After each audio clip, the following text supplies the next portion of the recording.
Ağıllı adamın sinəsi onun sirlərinin xəzinəsidir.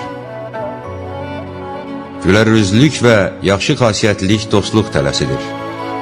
Çətinliklərə dözüb səbr etmək pisliklərin örtüyüdür. Özündən razı kimsəyə qəzəb edən çox olar. Sədəqə xeyirli və şəfayət verici dərmandır. Bəndələrin dünyadakı əməlləri axirətdə gözləri önündə olacaq. Dünya bir dəstəyə üst tutan zaman başqalarının yaxşılıqlarını müvəqqəti olaraq onlara verər. Onlara arxa çevirəndə isə onların öz yaxşılıqlarını da alar. İnsanlarla elə qaynayıb qarışın və rəftar edin ki, əgər həmin halda ölsəniz, sizə ağlasınlar və əgər sağ qalsanız, sizinlə ünsiyyətdə olmağa can atsınlar. İnsanların ən acizi dost tapmaqda aciz olan kəsdir.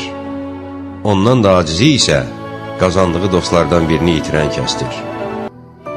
Nemətlərin nümunələri sizə çatanda şükrün azlığı ilə onun qalan hissəsini uzaqlaşdırmayın. Fitnə və bəlaya düçar olmuş hər bir kəsi məzəmmət etmək olmaz. Hər kim arzusunun dalınca qaçaraq cilovunu buraxsa, ölüm onun ayağını sürüşdürər. Cömertlərin səhv və xətalarından keçin. Çünki onlardan birinin ayağı sürüşən kimi Allahın əli onun əlində olur və onu qaldırır. Qorxu ziyanla yoldaşdır və utancaqlıq ümidsizliyə birləşikdir. Fürsət ötəri bulud kimi keçir.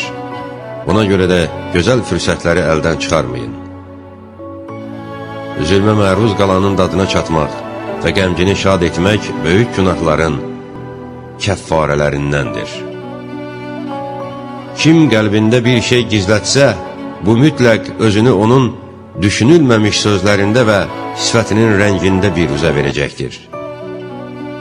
Zahidliyin ən gözəli onu gizləməkdir. Səbir iki cürdür. Bəyənmədiyin şeyə səbr etmək və sevdiyin şeyə səbr etmək. Varlılıq qürbətdə vətəndir. Yoxsulluq isə vətəndə də qürbətdir.